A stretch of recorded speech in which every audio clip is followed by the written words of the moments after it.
However, when it comes to the youth, 1 in 2 students believe they do live on stolen land. Are we on stolen land? Yes. Yes, probably. I don't think young Canadians hate their country. I think they've been taught to misunderstand it. And it's not entirely their fault. They were raised in the Canada where criticism of the nation was mistaken for courage, and pride in the national identity was mistaken for ignorance, where you could graduate from high school or even the university knowing every sin that your country ever committed, but not a single thing that made it ever worth building in the first place. Now I ask, is that patriotism or is it programming? This might be one of the quiet tragedies of our time, because the problem isn't that young Canadians are ungrateful, is that they were never really given the full picture about their country. Now let's talk about that this time, not with an outrage, but with honesty. If you get any value from this video, please click on the subscribe button and let's get into it.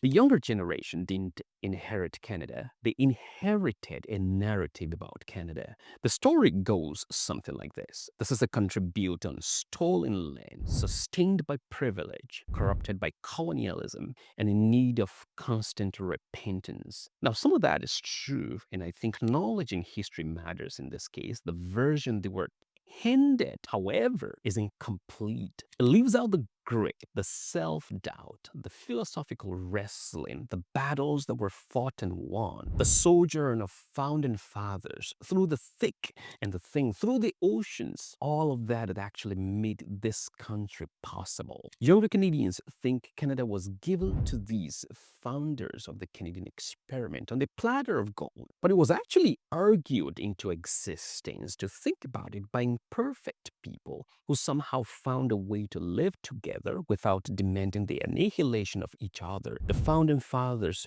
who, through messy and difficult battles that led to things like the Charter of Rights, a document that has its flaws but was profound enough an argument about how three people ought to live together in harmony. That's the Canada young people never got to meet. They were never told about it. That's the nation that was never described to them. Now, where does this misunderstanding come from? That's the real question. I think part of it is the educational system. We don't always teach young Canadians how to think. We teach them what not to say. Schools became safe spaces for moral posturing instead of uncomfortable thinking and uncomfortable argument about thoughts generally. Then there's the media that is loud and mindlessly repetitive and allergic to nuanced conversations and thoughts generally. You can even almost predict half the country's opinions by checking the channel that they watch constantly. And what about the online platforms, where social media rewards outrage over insights? So there's a generation now that is raised on likes, on comments, on hashtags,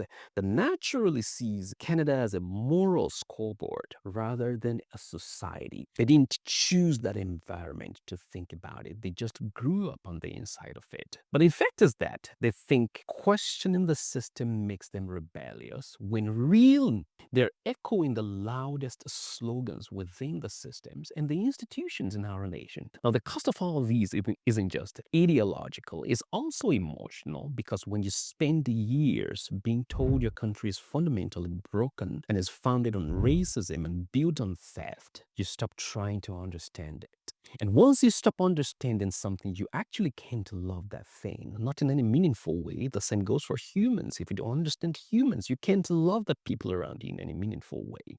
That's why so many young people feel alienated. They mock patriotism, but they still crave belonging in the same society. They reject history, but they're desperate for a sense of identity and worth in the same society. It's not hypocrisy, it's confusion, and confusion that breeds cynicism. Cynicism actually is the modern Canadian disease, especially among the younger generation. We've turned skepticism into a personal trait that's only secluded to a few people. And now everyone has become informed about a certain narrative and actually unable to believe in anything that deviates from that narrative. Some older Canadians look at younger ones and they see entitlement, and younger Canadians look at the older ones and they see hypocrisy. But both sides are actually reacting to the same wound. A country that no longer has a clear intellectual center and implicitly has no clear values, shared values, and common systems. We used to debate ideas in this nation. Now we debate identities. We used to value persuasion about thoughts.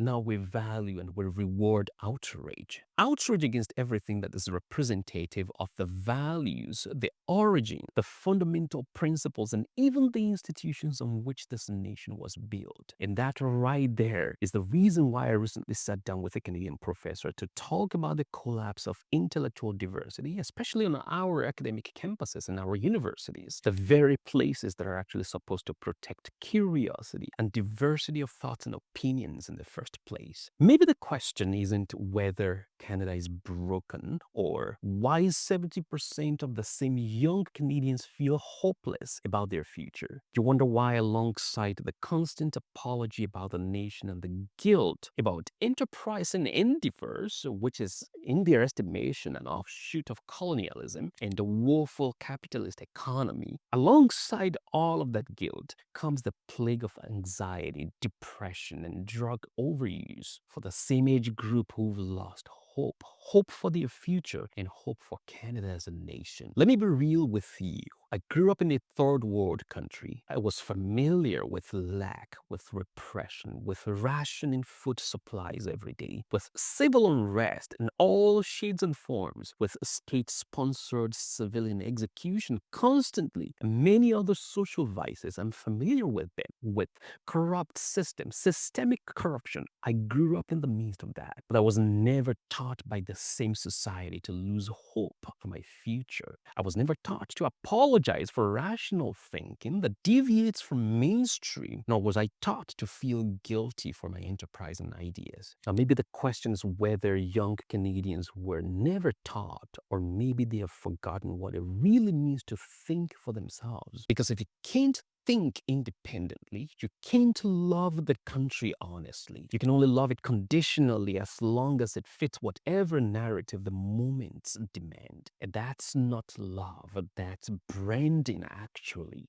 Maybe it's time young Canadians stop trying to save a country they don't understand and started trying to understand the country they already have.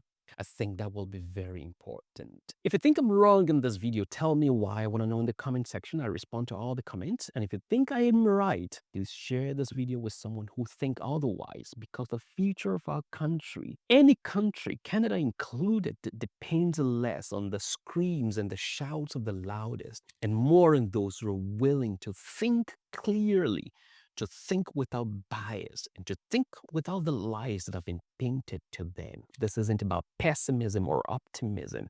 It's about our shared responsibility to truth, to each other, and to the place that we still call home, which is Canada. I want you to look forward to that conversation with a Canadian professor about intellectual diversity and the lack of it on academic campuses in Canada. That's a very wild conversation. And please click on the subscribe button, turn on the notifications so you don't miss that episode. I'll see you very soon. Take care. Bye-bye.